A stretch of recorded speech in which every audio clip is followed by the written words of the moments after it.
Good evening and welcome to TC Network. I am Tinglay Tim Hoki bringing you today's news.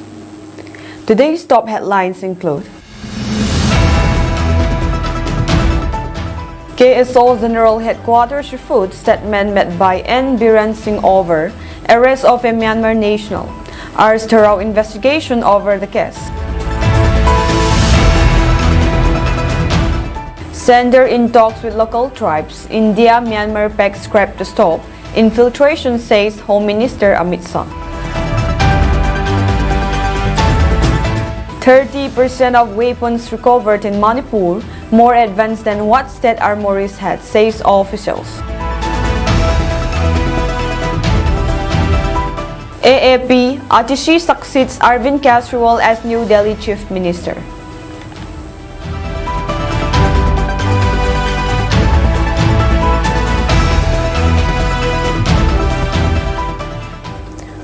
News in details.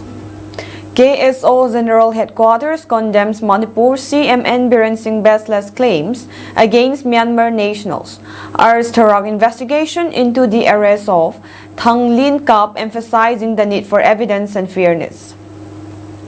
With this regards, the Kuki Students Organization General Headquarters issued a press release stating that N. Biren Singh, the Chief Minister of Manipur, has desperately tried to cover up his misdeeds by shifting the focus on the ongoing ethnic conflict in the state.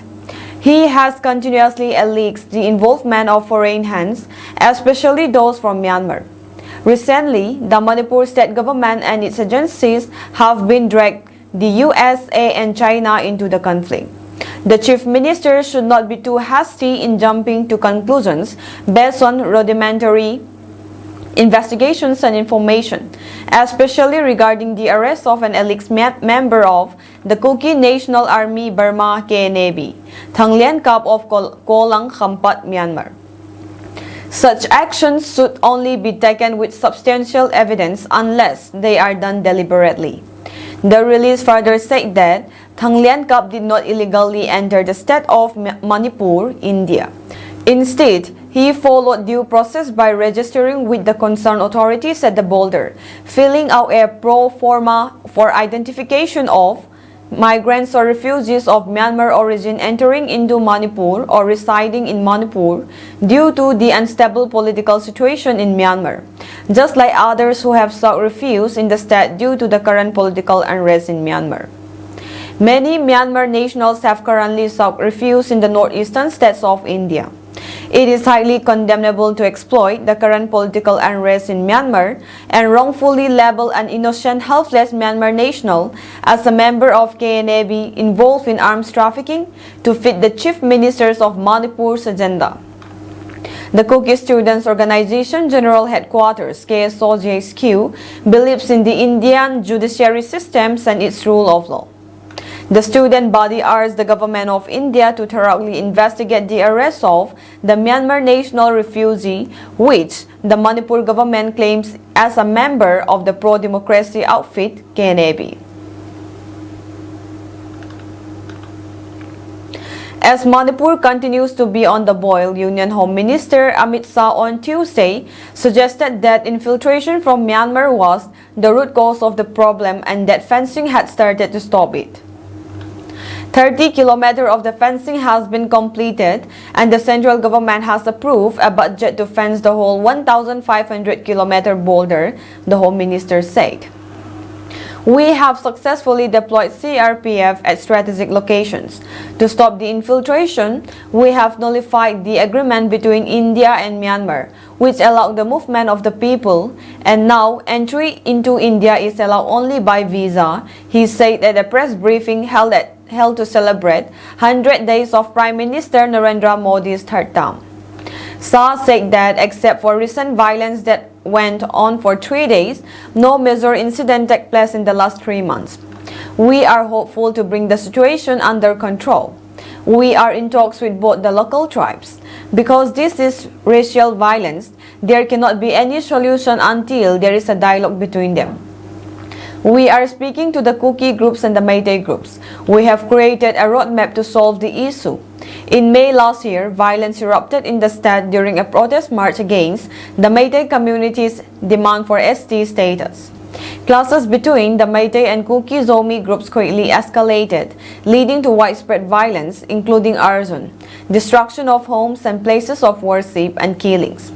The Meitei community constitutes about 53% of the population and predominantly live in the Imphal Valley, while the Kuki, Zomi, and Naga tribes live predominantly in the surrounding hill districts.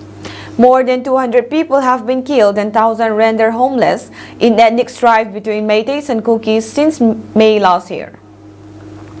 Meanwhile, the Manipur government has said the schools and colleges, which were closed due to the law and order situation, will reopen today and normal classes will resume.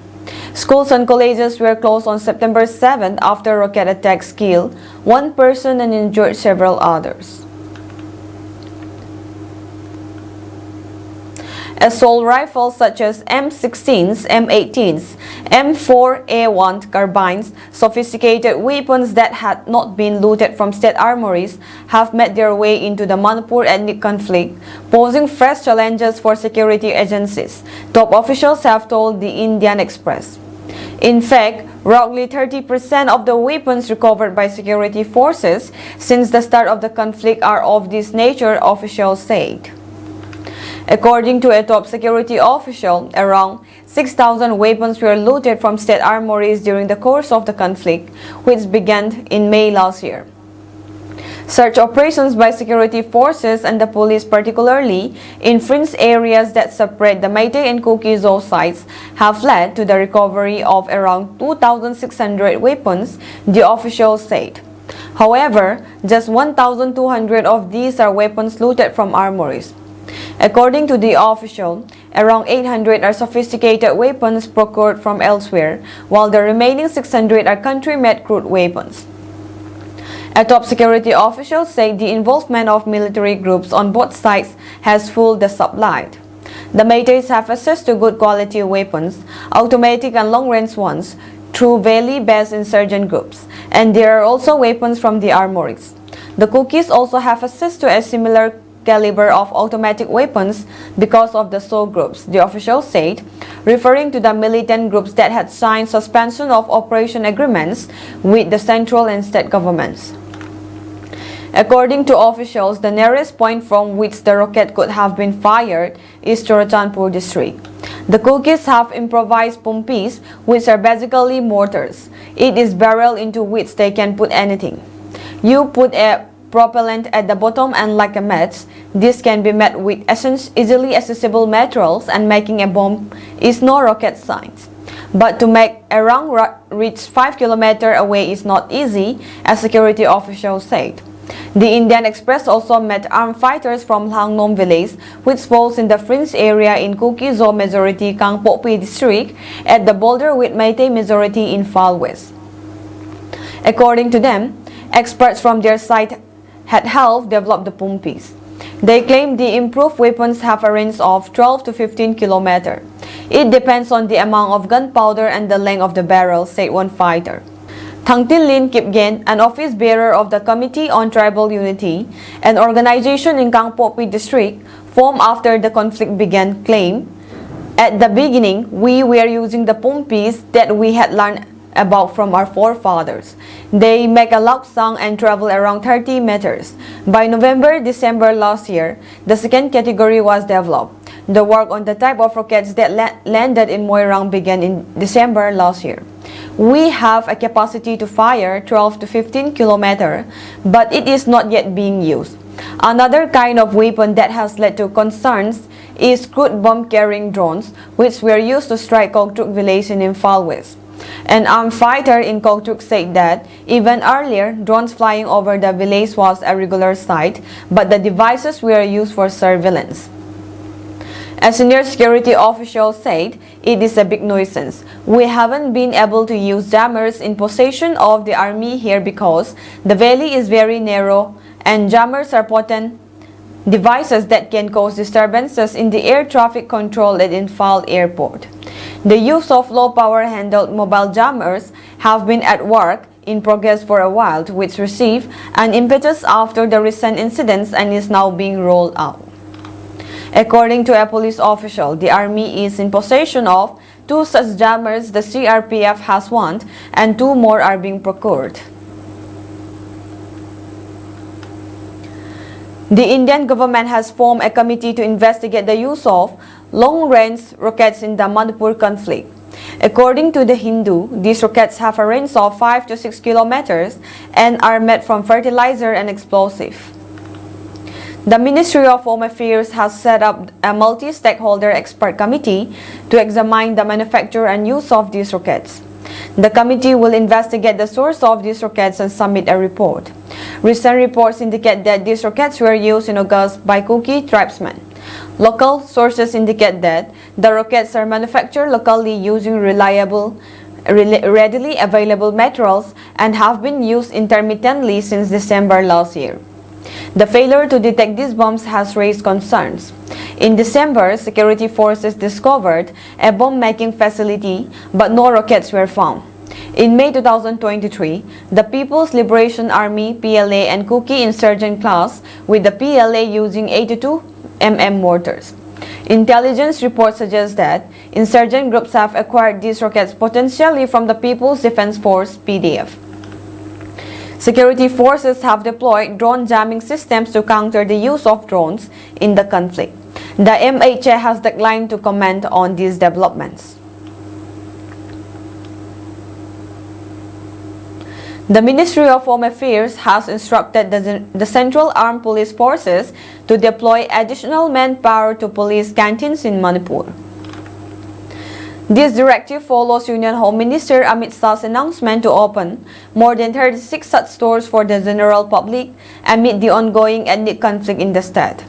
Official sources informed that the MHA has also mandated continuous replenishment of stocks at these canteens, which started functioning from Tuesday. A Central Industrial Security Force-run canteen was inaugurated at Imphal Airport on the same day.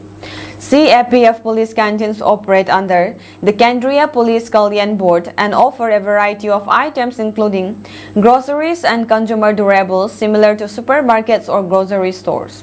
Personnel from forces under the MHA such as CRPF, BSF, ITBP, CISF, SSB, NSG, Assam Rifles, and other allied organizations can purchase goods from these canteens at a 50% GST concession provided from the internal budget of these forces. The MHA decided to open these canteens to the public due to disruptions in the supply chain for daily essentials caused by the ongoing ethnic conflict. A senior CAPF officer mentioned that this move will allow the local public to buy items at reasonable prices. Currently, 3 CAPF, CRPF, BSF, and CISF, along with the Manipur Police, maintain a network of master and subsidiary canteens in various parts of the violence-affected state. Shah announced on Monday that 16 new canteens will be opened for Manipur residents, in addition to the existing 21, to provide essential commodities at affordable prices. Of these new canteens, 8 will be located in the valley and the rest in the hilly areas. Sources indicated that the MHA has asked CAPF to prepare for additional material and resources, anticipating a surge in demands as these canteens open to the public. The forces are expected to play a proactive role in meeting the demands, with the possibility of increasing manpower at these canteens if necessary. Regular replenishment of items at these stores has also been stressed by the ministry. Ethnic violence has continued in Manipur since May 3rd last year, following a tribal solidarity march in the hill districts to protest the majority Meitei community's demand for scheduled tribe status. Over 220 people, including members of both the Kuki and Meitei communities and security personnel, have been killed in the violence. The Indian central government has launched Kendriya Police Kalyan Bandhars, police welfare stores in Manipur to provide essential items at subsidized rates to the public, especially those affected by the ongoing conflict since May 3, 2023. Today, 16 stores were inaugurated across the state, with 8 in Imphal Valley and 6 in the hills. In Lamka, the store was opened at SP Office Tuibong at 3 p.m., offering daily essentials like detergent, toothpaste, toothbrush, Harpic, shampoo, and dairy products.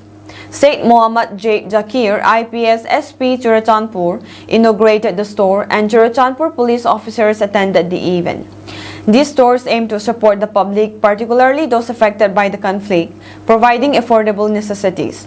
The Ministry of Home Affairs initiated this project to alleviate the suffering of Manipur's residents. Kendriya Police Kalyan Bandars was launched in 2006 by the Ministry of Home Affairs to provide subsidized rates for police personnel and pensioners.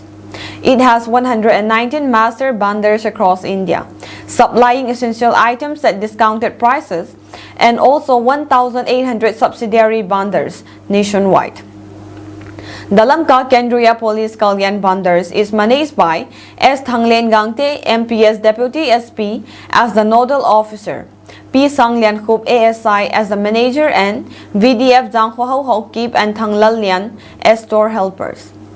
The Central Armed Police Force will also benefit from these stores, with 21 stores already operational and 37 more to come. Manipur's residents will have easier access to affordable essentials. Today, September 17, 2024, the Block Mission Management Unit BMMU of Lamka South TD Block under the Manipur State Rural Livelihoods Mission MSRLM Department of Rural Development and Panchayati Raj Government of Manipur organized a cleanliness drive as part of the Swachh Hi Seva campaign 2024.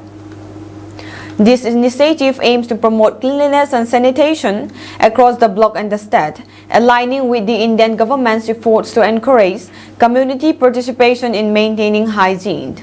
The campaign saw active participation from various stakeholders, including VLF leaders, BRTS, cadres, and staff members. Lunkolin Hokip, block in charge of BMMU Lamka South MRLM, appreciated the collective efforts of all involved. This drive is part of the National Rural Livelihoods Mission NRLM launched by the Ministry of Rural Development in June 2011, which focused on promoting livelihoods and enhancing sanitation in rural areas. The MSRLM, as a state-level initiative, works towards empowering rural communities through sustainable livelihoods and improved sanitation.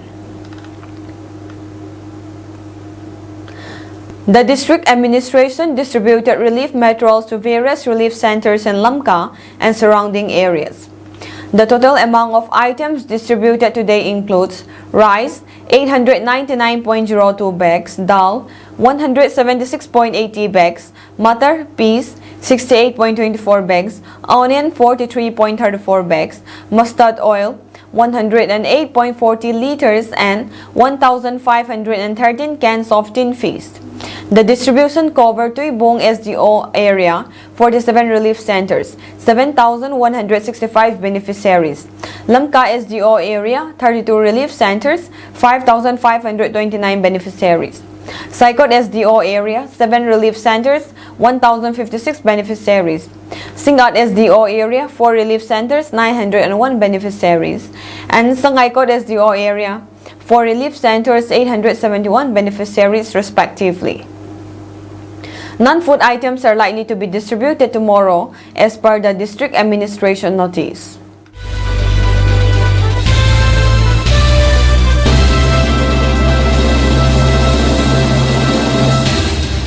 Aam Aadmi Party AAP Chief Arvind Kejriwal on Tuesday proposed the name of Atishi as the new Chief Minister of Delhi.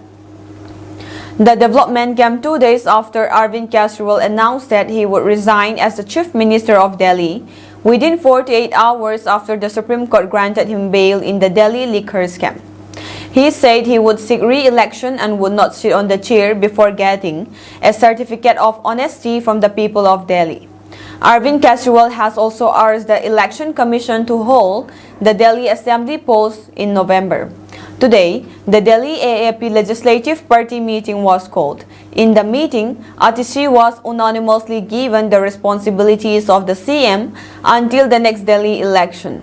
We have to give this responsibility under adverse situations.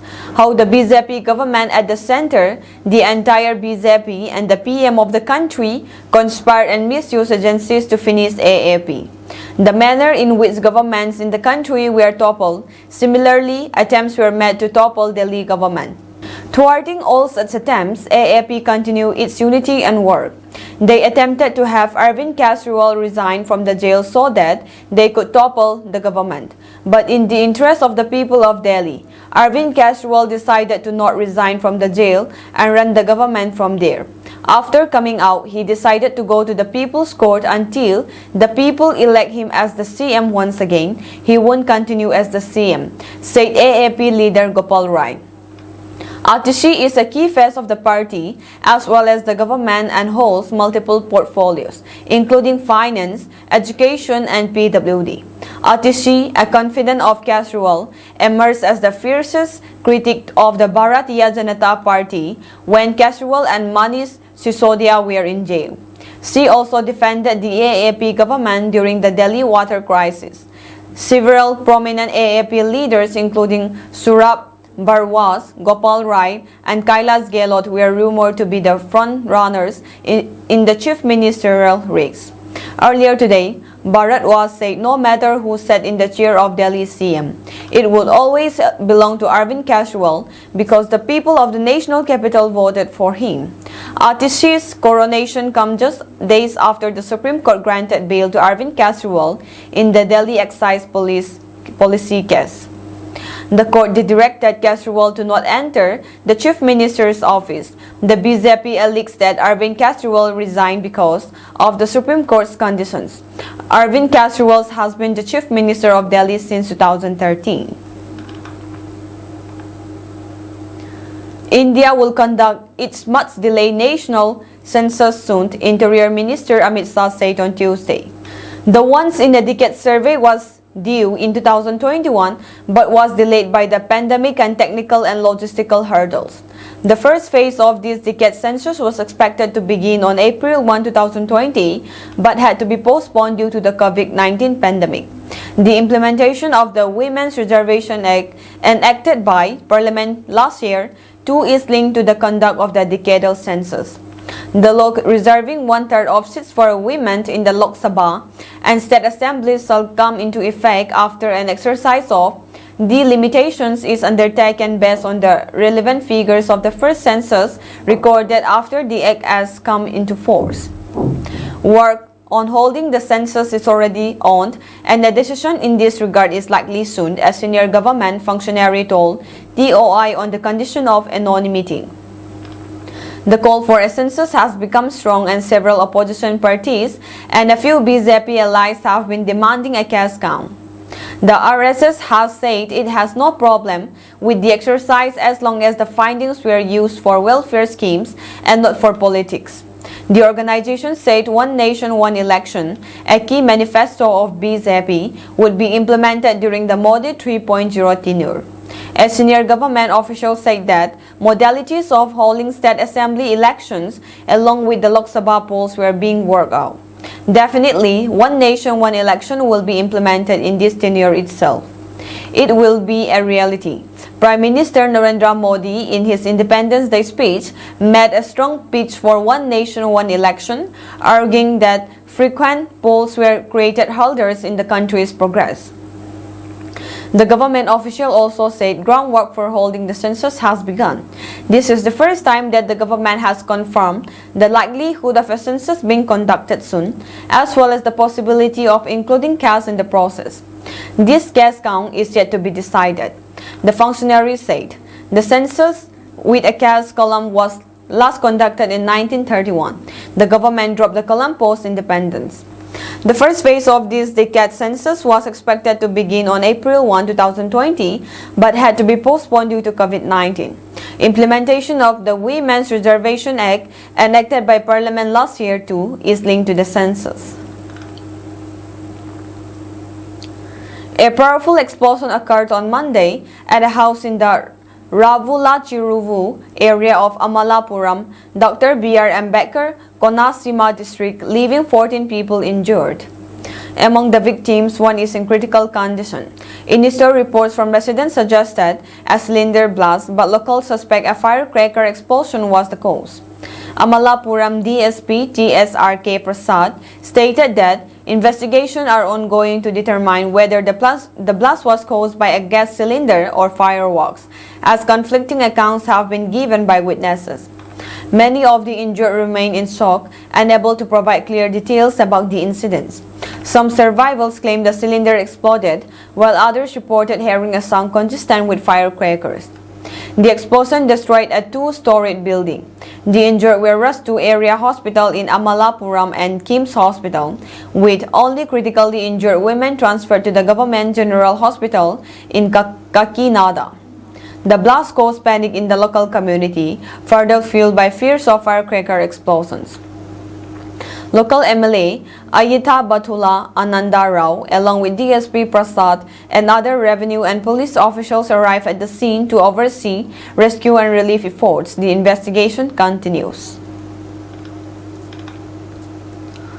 4 persons, including a 3-year-old girl and a woman, were killed in a sudden explosions at a firecracker godown cum factory in Uttar Pradesh, Firozabad district, police said on Tuesday.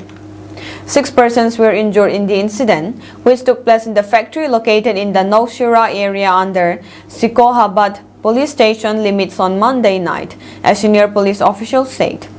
The bodies of the deceased have been sent for post-mortem and the injured have been hospitalized, the official said. Deepak Kumar, IG Agra Range, who reached the incident spot and inspected it, told PTI. So far, about 10 people have been rescued from the building, of which 4 have died while 6 injured and have been admitted to the police. There is still a possibility of some people being buried under the debris, Kumar added. Team of fire and police departments and district administration are engaged in relief work under supervision of the superintendent of police and CMO officials, he said. According to local residents, around 10:30 p.m., there was a sudden blast in the firecracker godown, due to which the walls of the building collapsed and about 7 people of the same family living it got buried under the debris. According to information obtained from the district hospital, the deceased have been identified as Meera Devi, 45, Aman, 20, Gautam Kuswaha, 18, and Kumari Icha, 3. Responding to a question, Kumar said permission for any type of firecracker godown is prohibited in densely populated areas. Necessary action will be taken in the matter after gathering information on how this godown was operating in a densely populated area, he added. The senior police officer said a state disaster response force SDRF team will also reach the spot soon so that relief and rescue work can be expedited.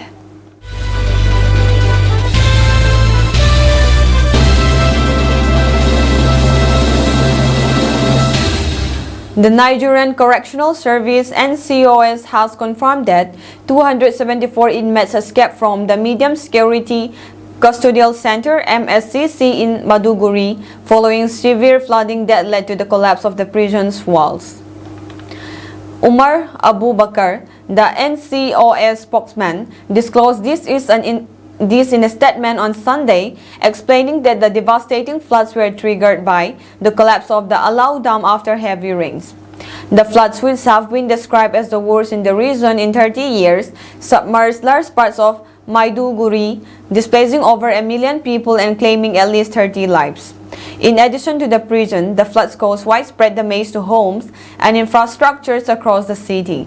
Many residents have been forced to use canoes for evacuation as the water levels continues to rise, and emergency services, led by National Emergency Management Agency (NEMA), have rescued more than 400 individuals trapped by the floodwaters. In the chaos following the collapse for the prison wards, NCOS officers, with the help of other security agencies, managed to evacuate inmates to safer locations. However, 281 prisoners were reported missing during the process. As of now, 7 inmates have been recaptured, while efforts are underway to track down the remaining escapes. The service has all the fleeing inmates' details, including their biometrics, and is working closely with other security agencies to ensure they are returned to custody, Abu Bakar assured the public. He added that both covert and overt operations have been activated to locate the inmates. Despite the mass escape, Abu Bakr emphasized that the incident does not pose a threat to public safety as authorities remain vigilant in their efforts to manage the situation. The flooding has caused widespread panic and disruption, with city officials scrambling to restore order amid one of the worst natural disasters to hit the region in decades. Former President Trump said President Biden and Vice President Harris' rhetoric is what is causing him to be shot at following the second assassination attempt against him since July, while telling Fox News Digital that the suspected gunman acted on highly inflammatory language of Democrats. Trump spoke exclusively with Fox News Digital Monday morning, just a day after he was rushed off of the golf course at Trump International in West Palm Beach, after the Secret Service discovered a gunman in the bushes. Former President Trump said President Biden and Vice President Harris' rhetoric is what is causing him to be shot at, following the second assassination attempt against him since July, while telling Fox News Digital that the suspected gunman acted on highly inflammatory language of Democrats. Trump spoke exclusively with Fox News Digital Monday morning, just a day after he was rushed off of the golf course at Trump International in West Palm Beach, after the Secret Service discovered a gunman in the bushes. Trump was safe following the second assassination attempt against him since July. He believed the rhetoric of Biden and Harris, and he acted on it, Trump said of the gunman in an interview with Fox News Digital. Their rhetoric is causing me to be shot at when I am the one who is going to save the country, and they are the ones that are destroying the country, both from the inside and out. Trump pointed to Biden and Harris' past comments casting Trump as a threat to democracy while telling Americans they are unity leaders. They are the opposite, Trump said. These are people that want to destroy our country, he added. It is called the enemy from within. They are the real threat. A background check on the name given by officials Rand Wesley wrote revealed that he currently lives in Hawaii and has faced dozens of run-ins with police, stretching back to at least the 1990s. Wrote previously echoed Biden and Harris' anti-Trump comments that democracy is on ballot on his social media pages this year and the Democrats cannot lose. Amid the escalating tensions, a trust balloon sent by North Korea to South Korea on Sunday, September 15, landed on a building rooftop in Seoul and sparked a fire that took nearly 20 minutes to douse. In a statement, Seoul's Gangseo Fire Station said that a fire broke out on the rooftop of a four-story commercial building in the western district of Seoul at around 9:04 p.m. The fire was doused in around 18 minutes, and 15 fire trucks had to be deployed to stop the fire from spreading. As per the fire department, there were no casualties. This comes as North Korea led on Sunday launched 120 thrust-fired balloons towards the border towards South Korea. Previously, on Saturday, the nation has sent another 50 balloons, said South Korea's military on Monday, September 16. Of these, 40 balloons, as per the South Korean Joint Chief of Staff, has already landed in the south, mainly in northern Gyeonggi province and the capital Seoul. The thrust balloons mostly contain paper and plastic waste, said the JCS, adding that they pose no risk to the public. This escalation follows instances of South Korean activists launching balloons carrying anti-regime propaganda leaflets and money across the border into North Korea. These campaigns have long infuriated Pyongyang, which possibly fears that outside information could destabilize the tightly controlled society and strengthen the Kim Jong-un regime. In retaliation, North Korea in May threatened to take similar action in Kim Kang-tu, a vice minister of defense, on May 26 said that tit-for-tat action will be taken against frequent scattering of leaflets and other rubies by the ROK near border areas. Here, ROK refers to the Republic of Korea, the South official name. Since then, the North has sent over 5,000 thrust balloons southward. Now, the balloons are equipped with timer devices that can cause fires. Earlier this month, these balloons caused two fires, one near an airport and another at a storage unit. JCS spokesperson Lee Chang-hyun, as quoted by the news agency AFP, told reporters some North Korean trash balloons have thermal timers that could potentially cause fire if they don't separate properly when the heating wire is activated, which acts to detach the balloon from its load. That is all for today's news, and have a pleasant evening ahead.